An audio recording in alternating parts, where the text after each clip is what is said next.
palavra de Deus, quando é vivida, torna-se a legítima defesa contra o diabo. Ele não pode nos acusar. O crente que não vive essa palavra fica desprotegido de sua cobertura espiritual.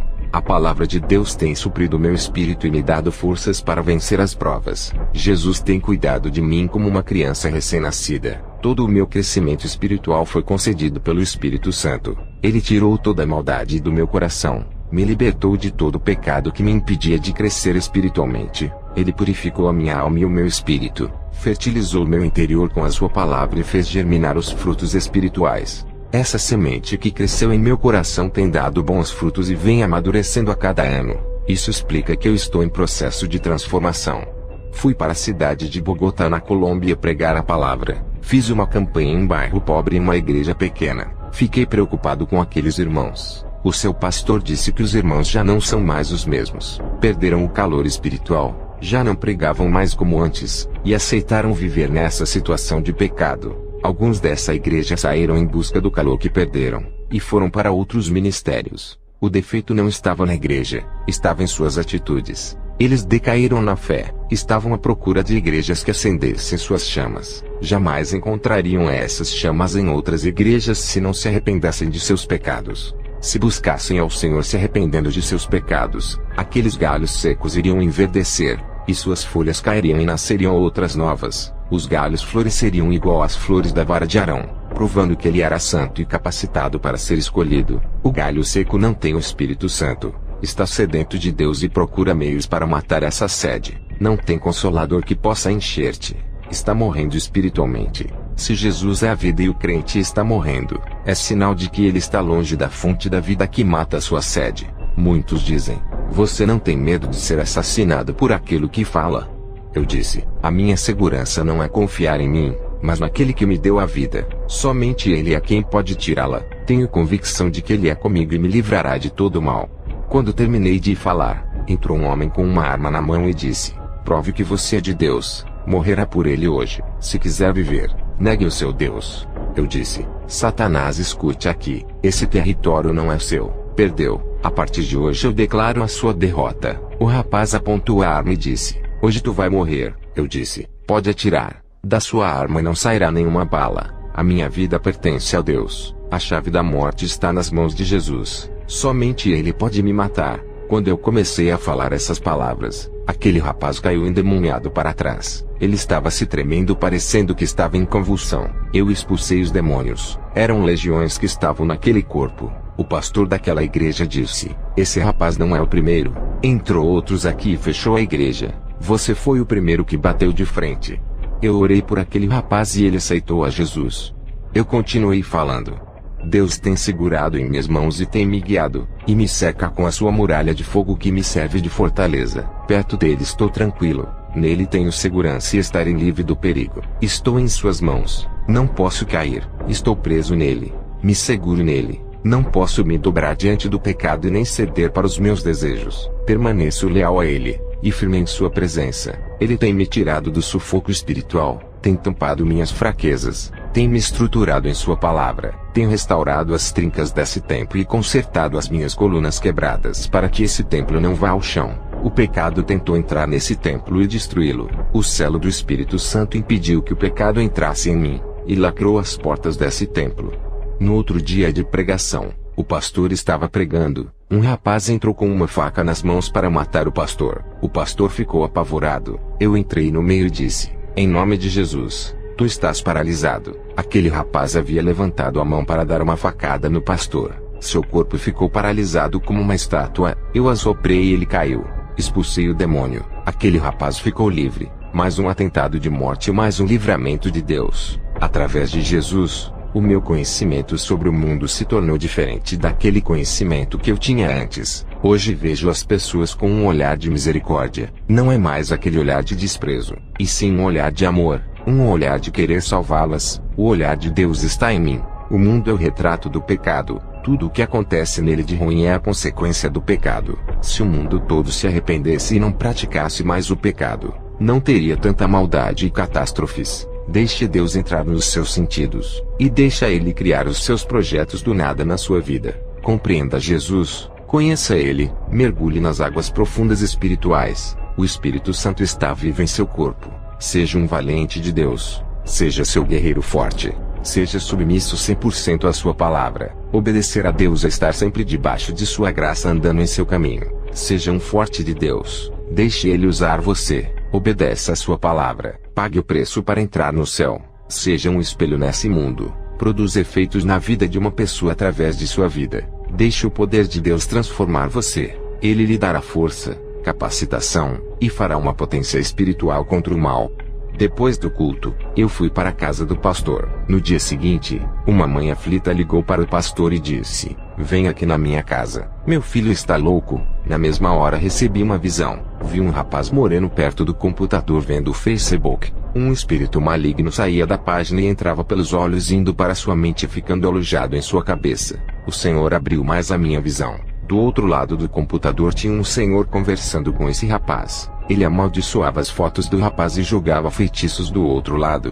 Ele era um satanista que o rapaz conheceu na rede social. Fui na casa do rapaz que estava louco, expulsei o demônio, falei para ele não usar mais o Facebook. Ele disse que não iria mais usar e se converteu ali mesmo. Fui ministrar em outra igreja, e foi-me revelado o estado daquela congregação. A mensagem para aquele lugar foi sobre as paixões do mundo que domina a cabeça. Outros irmãos tomavam decisões erradas quando estavam nervosos e com o emocional à flor da pele. Tudo isso tirava a razão, deixando eles irracionais sem equilíbrio mental, indomáveis e explosivos. A oração iria amortecer as suas carnes e domar seus corações controlando seus pensamentos e temperamentos. Muitos ali estavam sendo enganados pelos falsos profetas por não saberem a palavra de Deus. Eles não tinham entendimento da palavra, eram ouvintes e não praticantes. Eles não deixavam o Espírito Santo lhe usarem, não deixavam ele comandar a ministração e conduzir. Eu exortei eles a se prepararem, examinarem suas vidas, se corrigirem, obedecerem ao chamado, não fazer as suas vontades e fazer aquilo que Deus queria. Sejam um instrumento nas mãos de Deus, sejam úteis para o trabalho de Deus. É tempo de plantar para Cristo e colher os seus frutos. Seja um agente para a execução do trabalho de Deus. Deus lhe dará recursos celestiais para alcançar almas. Quando a igreja terminou, fui embora para onde eu fui hospedado. Ao chegar lá, dobrei os meus joelhos. Orei sem cessar até as 4 da madrugada. Senti o meu corpo explodir de unção. Uma eletricidade tomou conta de mim. Caí com o rosto no chão. Meu espírito saiu. O anjo Gabriel desceu até o meu encontro. Ele disse: "Kenzo, está preparado para mais uma experiência?" Eu disse: "Estou." Subimos ao céu. O portão celestial se abriu e eu entrei para dentro do paraíso. Que saudades voltar para esse lugar. Os anjos do céu me receberam. Eu não sabia, mas o meu nome era popular no céu pelas obras que eu fazia na terra e pela vida que eu vivia na terra. Os falsos profetas, apesar de terem sua fama na terra, seus nomes não são citados no céu. O anjo me disse: "Satanás quer destruir a igreja através do pecado. Diga para eles rejeitarem o mundo e o que Satanás lhe oferece. Diga para matarem a vontade da carne e seus desejos dos corações. Aqueles que estão em Cristo e vivem uma vida santa, nenhum mal lhe atingirá, nem feitiçaria poderá te fazer mal, pois a santidade é sua armadura." Diga para a igreja fazer obras de caridade, ajudarem os oprimidos e aqueles que necessitam. A pessoa que você ajuda hoje, pode lhe ajudar amanhã se tiver gratidão. Diga para eles ajudarem sem esperar nada em troca. Sejam generosos e não interesseiros, a retribuição virá de Deus, seja na terra ou no céu. Jesus disse: "Meu servo, tu sempre teve dúvidas sobre a salvação de Salomão. Hoje irei revelar a ti onde Salomão se encontra." Eu e Jesus começamos a andar nas ruas de ouro no céu. Passamos perto dos edifícios de ouro que são as casas dos santos. Eu vi homens jovens com seus corpos resplandecentes. Eu vi Isaque, Jó, Sansão e Elias. Continuamos a andar e vi Maria Madalena, Ana e Isabel. Elas estavam lindas e seus rostos refletiam a glória. Chegamos em um lugar onde vi o rei Salomão. Suas vestes brancas refletiam o branco da justiça. Também vi Tiago e João Batista. Todos estavam felizes com sorrisos no rosto. Continuamos a andar e o Senhor disse: "Kenzo, aquela é a sua casa."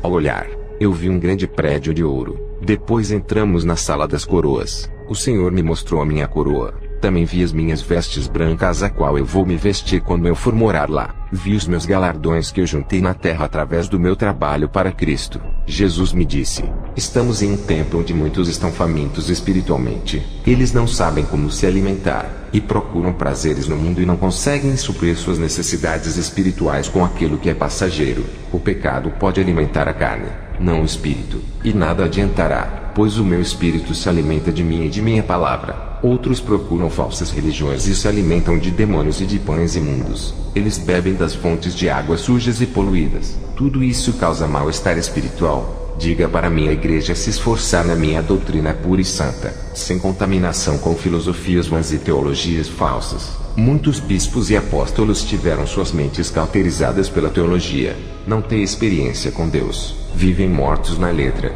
sem direção da minha verdade. Apenas se baseiam em suas opiniões e pensamentos teológicos diferentes um do outro. Eles procuram a verdade em teologia dos homens. Não procuram a verdade em mim. Eu quero habitar neles através de meu espírito. Esses homens misturam a verdade de Deus com opiniões teológicas. Eles oferecem para as pessoas famintas uma meia verdade e uma meia mentira. Eles não procuram ter uma experiência com Deus e estão ligados com o mundo. São apenas estudiosos acadêmicos. Não são praticantes. Conhecem um Deus nos livros de teologia, não me conhecem como pessoa. Amam o mundo e o que nele está. Sua relação com o mundo é tão forte que eles não querem mais largar. Experimentam mais as delícias do mundo e não experimentam o sobrenatural de Deus. O mundo lhe oferece apenas algumas horas de alegria. Tudo é ilusão e passageiro. São armadilhas para a morte. Estão aliançados como o mundo. São como ratos atraídos pelo cheiro da comida, e caem na ratoeira da morte armada por Satanás. Depois eu voltei para a terra e fui para a igreja ministrar. Uma irmã da igreja me pediu para fazer uma visita em sua casa. No outro dia, eu orei pela irmã e disse: eu irei em sua casa fazer uma visita e uma oração. Ao chegar em casa dobrei os meus joelhos no chão.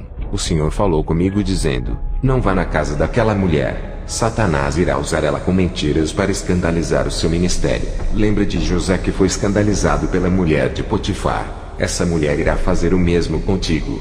No outro dia não fui para a casa dela. Ela veio me perguntar o porquê eu não fui. Eu disse que Deus não havia permitido. Quando acabei de ministrar, aquela irmã veio até mim e começou a me seduzir com palavras. Eu repreendi. Ela caiu endemoniada. Ela foi liberta do espírito de sedução. O Senhor Jesus me revelava que o diabo arma ciladas nesse mundo. Ele conhece o ponto fraco de todo mundo. Ele estuda cada pessoa e ataca nas fraquezas. Essa é a importância de sermos selados e termos a palavra reinando em nós, endurecendo os nossos corações para o pecado. Jesus disse que nós temos que ser mais ativos espiritualmente. Não podemos baixar a guarda e nem parar de orar. Se vacilarmos nessa reta final, todo o nosso trabalho e nossas obras que concluímos a longo prazo terá sido em vão.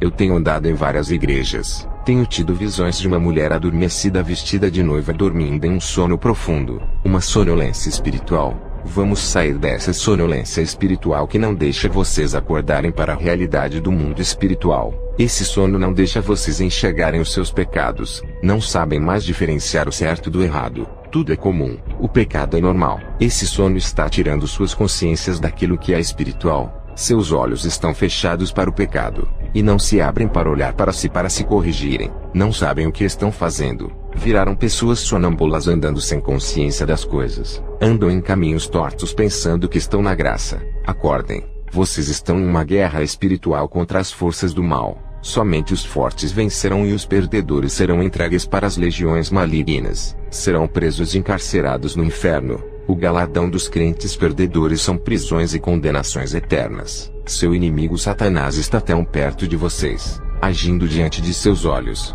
e vocês não acordam para ver. Ele já se infiltrou, e vocês ainda não sabem se é ele quem está agindo, pois perderam sua identidade de cristãos. Até quando homens iguais a mim irá alertá-los? Eu terei poucos anos aqui na terra, sou um idoso. Depois que eu partir para a glória, dificilmente outro se levantará no meu lugar para o alertar. O relaxamento espiritual está entrando, e isso abre aberturas no mundo espiritual para os demônios entrarem. Muitos já não ministram como antes. A unção não é a mesma. A sua comunhão com Deus está se rompendo aos poucos. Eles precisam de um renovo espiritual. Busque o avivamento do Espírito Santo. Vejo irmãos abatidos na hora da pregação. Não sentem a alegria de falar de Jesus. Não deixam o Espírito Santo dissipar a tristeza e trazer a alegria. Seus rostos tristes na hora de ministrar revelam seu estado de homens vazios por deixar os seus problemas sufocarem. Eles não deixam seus problemas fora e carregam para os dias de igreja. Não conseguem manter seus semblantes alegres e não transmitem alegria em suas ministrações. Eu não entendo por que não são felizes e alegres quando pisam seus pés dentro da casa de oração. Vocês têm o privilégio que o povo de Israel não tem. Eles rejeitaram o Messias e vocês pegaram para vocês. E mesmo assim com seus nomes escritos no livro da vida não estão contentes, deixando as provas abalarem as suas fés. Não sentem motivações por nada. Parece que vêm para a igreja obrigados. Jesus não quer isso. Ele não aceita sacrifícios imperfeitos. Peça para o Espírito Santo preencher vocês. Ele matará sua fome de felicidade, alegria, esperança e paz enchendo seus vazios. Eu cobro isso de vocês. Cobro também no meu ministério que está nos Estados Unidos. Sei que tenho que entregar o rebanho puro e sem mácula no dia do juízo. Não quero ser responsável por nenhuma alma que se perder e não se salvar. E quando eu estou triste eu dobro os meus joelhos e choro até ser consolado. O Espírito Santo me dá alívio e tira a minha dor. Quando me levanto, estou alegre. Subo no altar rindo como representante do Evangelho. Nunca subi no altar triste. Temos que ser fortes.